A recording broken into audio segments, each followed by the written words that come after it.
Welcome to our discussion on pregnancy. This is a topic that is especially near and dear to my heart, as I have been pregnant several times and love seeing what Pilates can do for pregnant clients. Pilates is wonderful for being able to eliminate or minimize a lot of the problems that are associated with pregnancy. It can also help labor and especially help speed the postpartum recovery period. So we're going to talk about a whole bunch of different aspects of what you can and can't do with the pregnant client. But what I want to really focus on is the why behind it and give you some really great information as to what you can do and should focus on with the pregnant client. All this to say that each pregnant client is individual and will have a different relationship to the exercises in different bodies. So while you follow these contraindications and these recommendations, each individual pregnant client will be at their own level. So you may get clients that are new to Pilates or at a beginner level, and you may get clients that are pregnant but maybe they're advanced and they've been doing Pilates a long time, or so you still need to adapt the workout for them within the contraindications based on their level. All right, so let's get started with some of the basic limitations.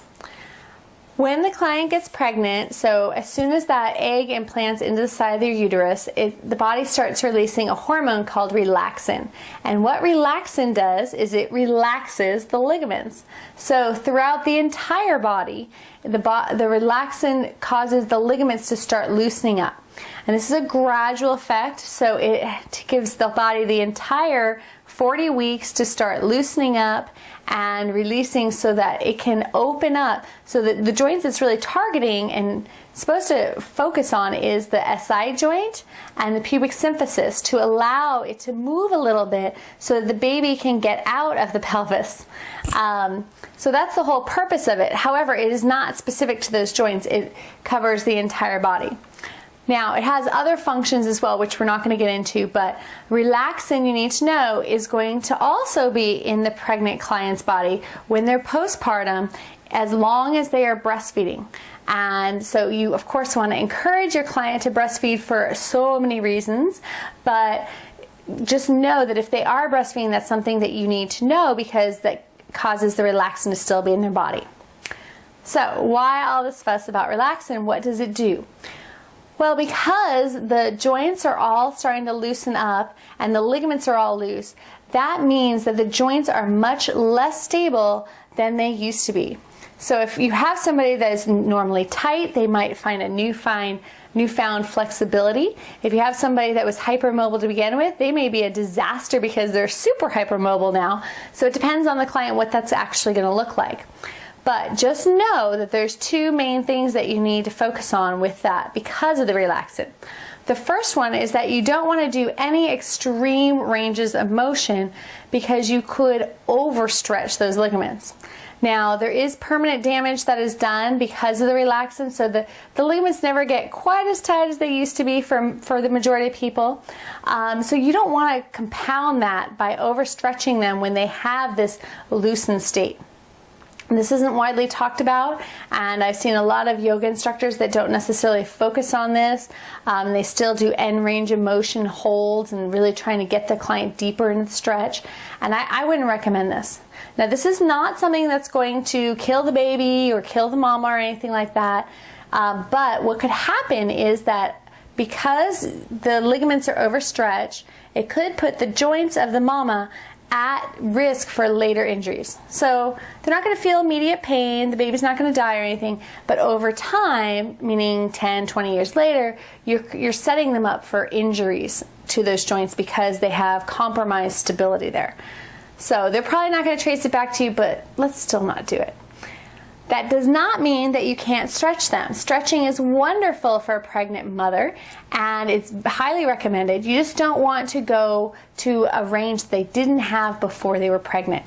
This is one of many reasons why it's especially important for pregnant clients to start their Pilates routine before they're pregnant, so that the instructor can get to know their body and know what they're capable of and keep them within that range. Stretch, but don't overdo it and create new places. If you don't have that luxury of having worked with a person before, just don't go too far and don't talk to them about what their range was beforehand. Okay, so you're not trying to increase their range of motion at this point in their life.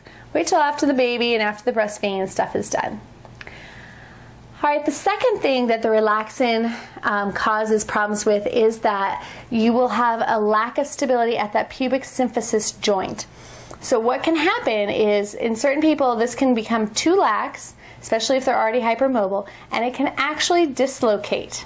So think of the pubic symphysis dislocating. Ugh, this makes me shudder, the thought of it. Awful pain, yucky, ouch. So the way that it would cause this to happen would be if you're doing extreme intense adductor work, so inner thigh work. What that means is you kick out those really heavy inner thigh exercises and wait till after they're done nursing to get those back in there. Now, this doesn't mean that you can't do things like feet in straps, frogs, or circles, or something like that. You just don't want to do the really heavy inner thigh stuff where they're burning in the inner thighs. So things like horseback, the side lunges on the chair, the heavy magic circles in between the legs standing series, the side splits standing on the reformer on very light springs. Those kinds of exercises, just get them out of there. They have no business being in a pregnant lady's repertoire. And I want to encourage you, because a lot of pregnant ladies get really neurotic about gaining weight in their pregnancy, particularly their thighs, and people are already neurotic about their inner thighs anyways, so they might ask for extra stuff here, and you just want to explain to them the danger and that this is just something that we'll work on later, so don't worry about it. You do want a little bit of inner thigh work because it can help stabilize the pubic symphysis and the SI joint depending on where their imbalances are, but you don't necessarily want a lot of it. It really depends on the client whether that's going to help or hinder for a little bit of it.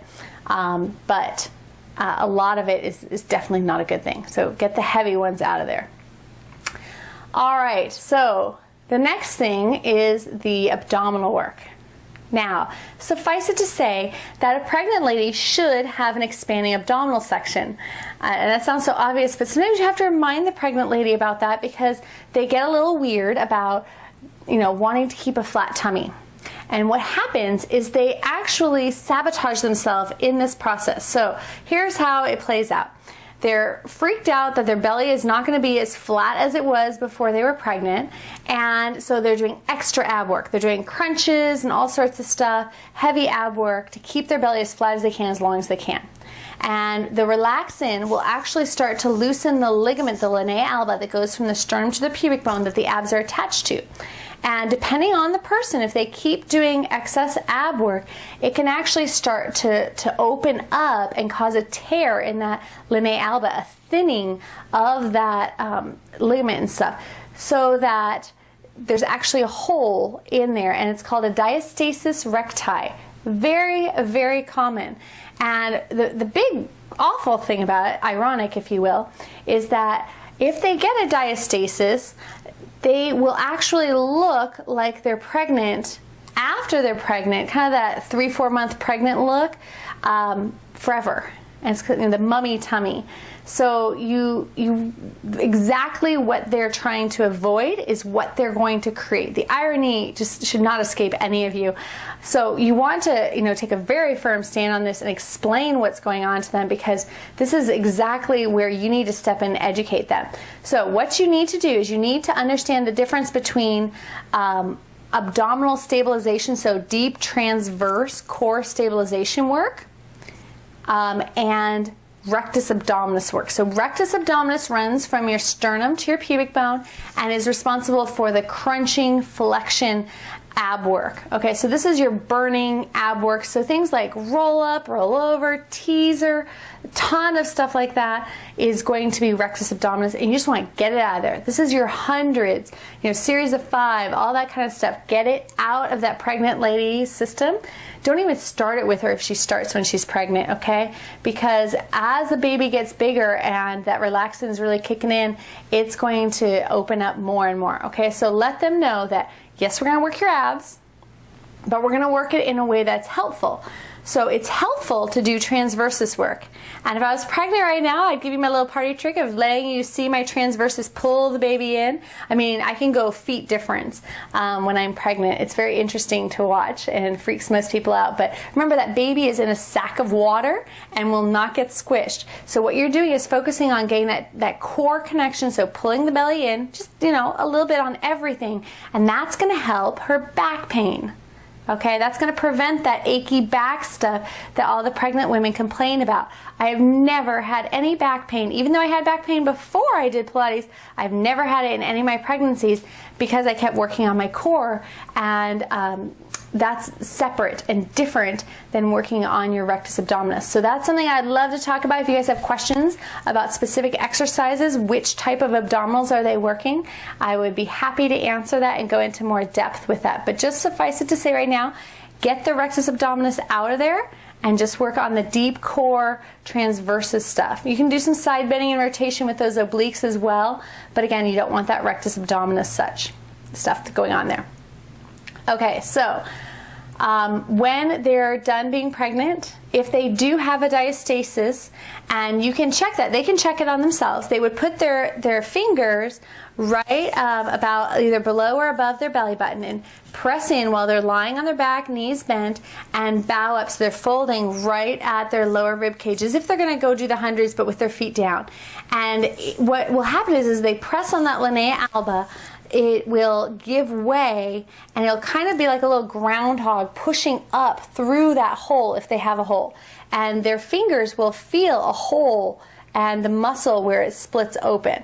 And they measure several different things. They measure how deep the hole is, how much resistance there is, and the most important thing is how wide. They say that 1 finger to 2 finger widths is normal. Okay, and you know, I've seen people with like 8 finger widths. Super important that they do not do any rectus abdominis work until this closes up, because otherwise they're just going to encourage it to stay open. So they need to work their transversus to get this closed up, and that's where you as a Pilates instructor can come in and teach them, because this is what we do. We do core work, we do transversus work. So again, it's super fabulous to help with postpartum, getting back into shape and getting that going. On a little side note, when you focus on that transversus, especially after postpartum, that can really help the lady bounce back and get their abs back in. And that whole myth about you show more or show quicker on your second and third pregnancy, if after their first pregnancy, or second or third, they do transversus work, they won't necessarily show earlier because they've gotten their abs all pulled back in. However, most women don't do that work, and so they show much, much quicker because it's still stretched out from before. So this is something that can be avoided as well, which most people like that. Okay, another big thing, and this is a little more controversial, is no inversions. So inversion is defined as having the pelvis above the heart. So this could be any position where they're upside down, so something like the rollover, or something where their pelvis is lifted up in like a bridge position. Lots of different ways that we do this. Or this could be something where they're bending forward at a really steep incline, so something like where they're touching their toes or something. Lots of different positions where their pelvis is above their heart. Now, there's some different discussions on why this is a problem. Sometimes you'll hear talk about an air embolism, where if you get a little bubble of air from being upside down, and it can cross through that placenta and it can get that air bubble into the mother's bloodstream, it could cause a stroke in the mother. This is extremely rare, and the literature that I've read talks more about this if it's a forceful air entry into the vaginal canal. And that's not really what we're doing in Pilates. But again, this is not something I really want to take too lightly. The other discussion that I've seen is that you can have the baby, encourage them to flip them upside down, which again would encourage a breech birth. I have seen some anecdotal evidence that while you can get the baby to flip head down by doing inversion, you wouldn't necessarily be able to flip it the other way to cause a breech birth if it was already head down. Again, this might get too technical for some of you. the big thing that I've seen is there's some fabulous stuff out there about inversion to help release the round ligament, which is the ligament that attaches the uterus down to the pelvis, and it gets kind of tight and kinked up. But if you do it wrong, meaning have the head up while you're doing inversion stuff like on an elephant, that it can actually cause problems with that round ligament. So again, there's a lot of weird anatomical things that can go on, and it can cause complications if you don't know what you're doing. I would just leave it out there because it's easier than dealing with them doing it right or wrong and possibly messing things up. Plus, it's just not a risk that I'd really want to take with a client. And most importantly, most inversion just doesn't feel that great to pregnant clients, depending on the exercise, of course, and depending on the client if they're doing it right. But it's just, you know, the baby's kind of like up in your neck, and it's just not the most comfortable thing. So I just kill the inversions. If they're a new client to Pilates, I just don't even start it with them. And then once they're 6 to 8 weeks out postpartum, you can start that back up because that placenta where it was attached is healed back up, so there's no air embolism issue there then. Okay, so that was a little technical. The other two things I want to talk about are a little more obvious. So first off, no prone exercises. So about, sometime in the middle of the second trimester, so I'm just going to say after the first trimester, you don't want to have them lie on their belly. Now, this is, totally dependent on the lady. So for example, for me, I had no problem doing prone exercises up until probably like 24, 26 weeks. But some people, especially if they're really morning sick, may not even like being on their belly just because it makes them more nauseous. Now, a lot of clients, it's more psychological, where the idea of I'm laying on my baby freaks them out. Remember, the baby's like the size of, a pea, so it's not really like you're going to do the baby any harm, and it's in a sack of waters, but just the idea. All you have to do here is say, are you comfortable laying on your belly? And they'll be very able to answer yes or no. And if no, then just leave it out. One thing I want to say here is that most of the things on the belly are in exercises that are going to work on extension. So I want to point this out because we're going to talk about how great extension is for the pregnant client. And the irony is that we're eliminating most of the stuff because they can't do anything prone. So the few exercises that you have that are not prone, that are extension, you're going to want to really, really work the heck out of those to make sure that you get the benefits of that extension with them. We'll talk about that in a little bit. Okay, so the last thing, contraindication, is that you don't want to do any supine exercises. And again, this is about in the middle of the second trimester, so just think after the first trimester. So as the baby gets bigger, what happens is if the lady is lying on her back, so that's what supine is, the weight of the baby is over the mom's major blood vessels and arteries. And as the baby gets big enough, it can actually collapse those veins and arteries. Now, this doesn't happen for everybody because of where the exact veins and arteries are positioned in the position of the baby and everything. But the bottom line is you don't know if it's going to or not. And what happens when that happens is that the lady almost passes out and kind of freaks out and stands up real quick, and it's like this scary moment. And that's not a good Pilates experience. It makes you look kind of stupid because you didn't know it was going to happen and you put them in this awful position. This is super easy to avoid. So this would be exercises like the footwork or supine arms or things like that. So a lot of times people like to start their clients there, and you can continue to do that, and you just need to use a Pilates arc made by Balance Body that fits right on the reformer, or my favorite is the Pilates wedge. It looks like a giant dustpan, and it is designed specifically for pregnant clients and is delicious. I've used it when I'm pregnant, and it feels fabulous, and it gets you at an angle so that the baby's not going to collapse those blood vessels, and you can still do the exercise. Now, the Pilates arc and the Pilates wedge, you can use them on the reformer, but you can also use them on any other piece of equipment that you're lying down. Just make sure you have some stickies because the shoulder rest won't be there to hold it still. So again, it's super easy to work around. One thing I will mention there is that while you can still start, with footwork on the reformer, you don't have to.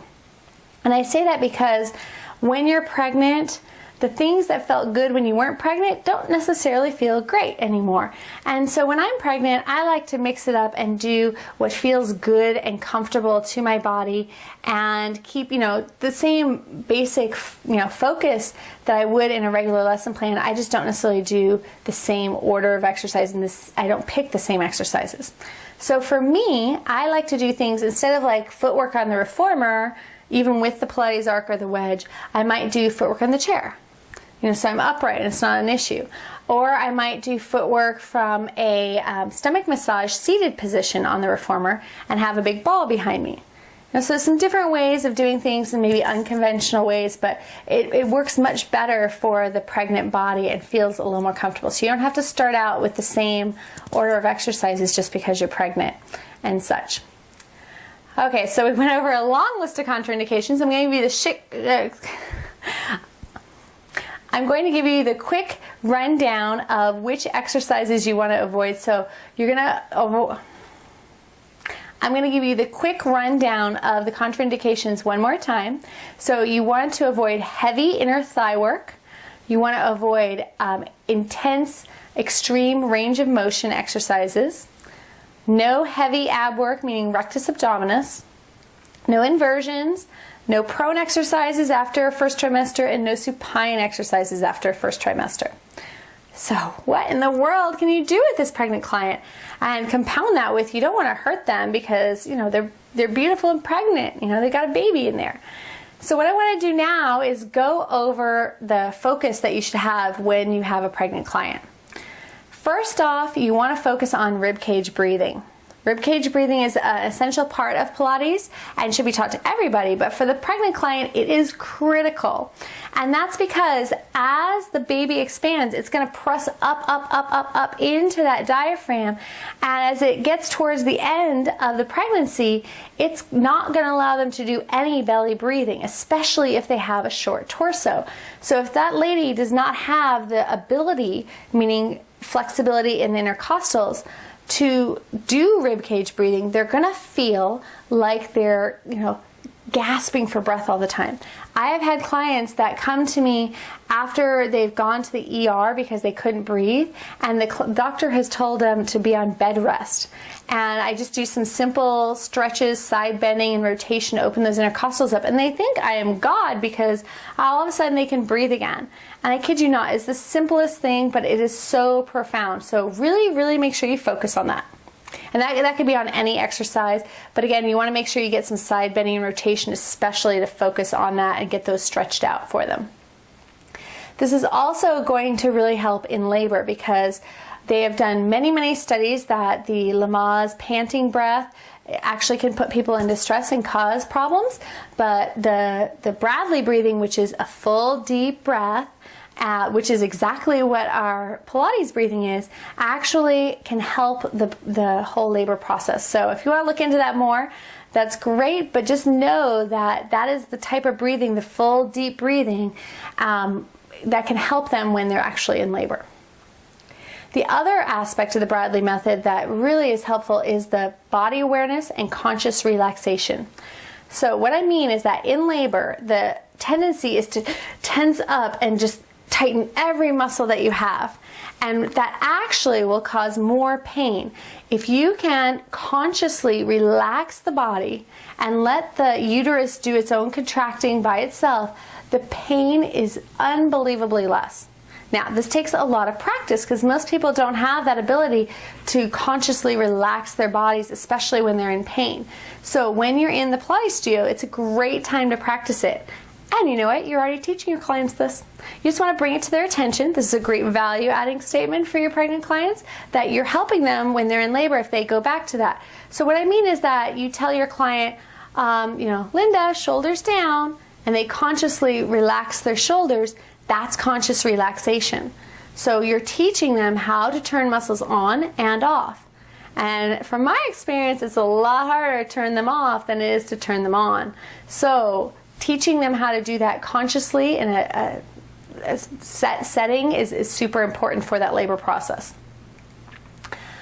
We're also going to want to focus on work on the pelvic floor. Now, Pilates, because we're working a lot of the core and the pelvic floor is part of the core, already has this integrated into the work.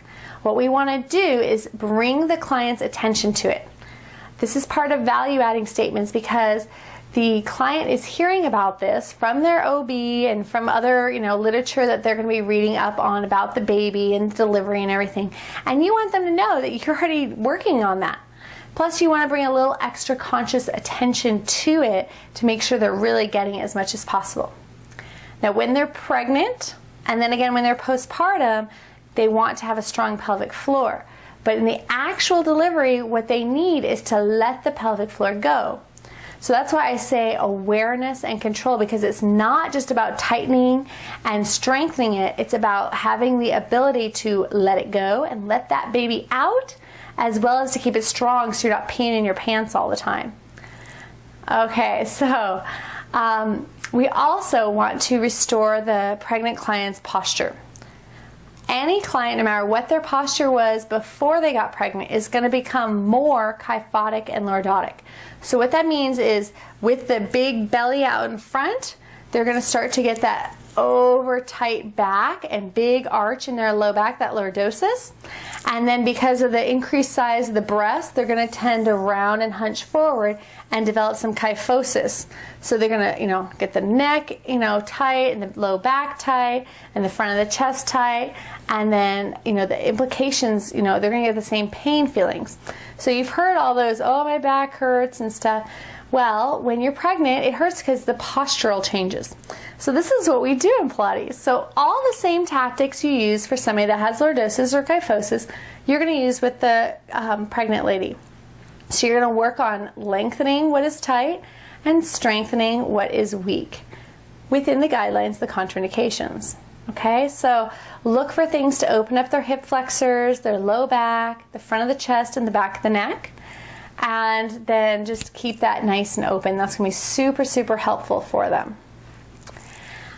Another thing that pregnant women commonly complain about posturally is that they have tight calves. And they're always begging anyone they can to massage their calves and feet. They also have a lot of trouble with varicose veins and all sorts of problems with that. A lot of that has to deal with circulation and posture. So the circulation is going to be a huge thing that we're going to work on with Pilates naturally, and it can actually help prevent the varicose veins. Also, getting their feet up in the air above their heart can help get the blood down back to their body, so it doesn't, cause the edema and the swelling and everything down in the lower limbs. So just doing simple things like feet and straps with the wedge can be very, very helpful for that, because most people don't do that at home. Also, for the calves, most people, instead of having their stance where their foot is equally weighted between the ball and the heel, when they have all of a sudden this huge big belly out in front of them, they'll start to shift their weight forward, which puts an excess pressure on the back of the calf to keep them from falling over. So just bringing their attention to this and teaching them how to stand centered in their feet and keep that weight even between the front and the back of their foot can relieve a lot of excess pressure on their calf and cause a lot of help with that, so it's not constantly tight and yucky. Another common myth in pregnancy is that your feet are going to grow. I don't know what this is, but people think that their feet magically grow in length when they're pregnant. No, this is silliness. Your feet stop growing when all your other bones stop growing. What happens is the arch in your foot with the sudden increase of weight, it can happen when you gain weight without a baby as well. The arch in the foot, which usually is not very strong because they've got these super supportive shoes, gets lengthened out. So you have the appearance of the foot being lengthened. Usually this comes along with some foot pain, and a lot of times the arch never restores, and eventually, when they're 40 some years old, 50, whatever, they're having foot problems, and then eventually back problems and such. So what you need to do is do a special attention when they're pregnant on keeping those arches nice and lifted by doing footwork. And this was one of Joe's special things, because he created a whole piece of equipment called the foot corrector just for this. I don't know that he was working for pregnant women, but a lot of people have problems with their arches in their feet, and they've got to get them lifted up. Personally, I have actually seen a lot of arches be restored back to normal, and there's nothing wrong with that, but you can prevent it and or restore it with proper footwork. And then last of all, you want to do a lot of upper body work with a pregnant client. So this is simply because when that baby pops out, they're going to have to hold that baby, I hope. And especially if they're nursing, they're going to tend to stoop over more and get bad posture. And then holding that baby, which hopefully is getting great nourishment, so it grows super fast and it doesn't stay 6 or 7 pounds very long. It gets 15, 20, 30 pounds real fast, and you've got to have the arm strength to carry that baby around. You want to work them symmetrically. And if you've got a mom that's postpartum and is carrying the baby always on the same side, you want to encourage her to make sure that she keeps her body symmetrical so she doesn't cause any imbalances and problems with her joints because of how she carries the baby. So when they're pregnant, do lots of upper back and arm strengthening exercises and get them excited about this. This is a great thing to do value-adding statements about because they're excited about having that baby, and you can talk about how, we need to work your arms so that you can hold that precious little bundle of joy. And they love that. So they're always excited to hear the information that I just imparted, and usually more than happy to comply and wanting to do extra homework and things for that. Okay, so I could go on and on all day about the fabulous things that you can do for pregnant clients and specific exercises, and I think we will talk more at length on the Wednesday conversations about pregnancy, probably multiple times, because I love pregnancy discussions. This is one of my specialties, and I'm happy to discuss if you have any questions. For your application exercise, I want you to go and take that list of exercises, all the exercises you know, and I want you to delete the ones that would be contraindicated for a pregnant client. So anything, if you're training someone that is like 7 or 8 months along, okay, don't worry about those beginning pregnancy people because they could definitely do the stuff for the later pregnancy. There's just some other things they could do that you don't have to do with them. But what you'll notice is that it's a very long list for the full, scope of Pilates, and you have lots of fun things to do. You'll also notice that there's very little mat work that you can do. And what do most pregnant clients do? They try to do mat work. So always encourage them that mat work may not be the best thing unless it's a very specific, say, video that's designed for a pregnant client. And even then, sometimes the contraindication is maybe they're not as conservative as I tend to be. Again, I'd rather be safe than sorry, and I would rather stay in a place where we can have some fun with this and work within what feels good and what is healthy for the pregnant client. There's not a need to do all those other exercises when we have plenty to work with, staying within the guidelines. So make that list and give me a call if you have any questions. If there's any of these areas you want to flesh out and discuss a little deeper.